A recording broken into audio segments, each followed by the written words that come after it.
আপনি রিক্সা না দিলে আমি তো আমার বউ বাচ্চারা নিয়ে না খেয়ে মরবো। এই কাহিনী আমার শোনার তো দরকার নাই। শোনো, তুমি যেমন আমার কারণে না খাইয়া মরতে চাও না, আমি কিন্তু তোমার কারণে না খাইয়া মরতে চাই না। সারাদিন যে ইনকামটা করো পকেটে লয়ে যাও, বাসা যাও গা, আমার রিক্সার জমাটা দিয়ে যাও না। এই তুমি সবাই যদি এরকম করো তাহলে আমার বউ বাচ্চা লয়ে আমি বাঁচি কেমনে কও তো? তোমরা কি মনে করো? হ্যাঁ, তোমরা জানো না যে এইটাই একমাত্র আমার ইনকামের রাস্তা? আমি কি কোটিপতি নাকি যে তোমরা যা চাইলে তাই আমি দিয়ে দিলাম? না কাকা, আমি তো বুঝি, বিষয়টা বুঝি, কিন্তু আমার তো বউ বাচ্চা নিয়ে অনেক কষ্ট হয়ে যায়। এর জন্য আপনি রিক্সাটা একটু চালাই। বিশ্বাস করেন কাকা, আপনার সব ভাড়া আমি দিয়ে দিব। এই জ্ঞান জ্ঞান করে না তো কানে কাছে, জ্ঞান জ্ঞান করে আমার মাথাটা খাইও না।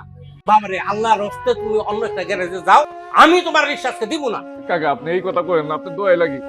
আমিও তোমার হাত জোর করে বলেছি, আল্লাহর দোহাই লাগে বাবা, তুমি আমার কাছে রিক্সা চাই না, আমি তোমার রিক্সা দিব না। কাকা কাকা আমি একটু কাকা বিশ্বাস করেন, আল্লাহর কসম কাকা, আপনার টাকা আজকে আমি দিয়ে দিব কাকা। আপনি আমার রিক্সাটা দেন, আপনি রিক্সা না দিলে তো আমি আমার বউ বাচ্চারা নিয়ে না খেয়ে মরবো। বিশ্বাস করেন, আপনার সব টাকা আমি দিয়ে দিব।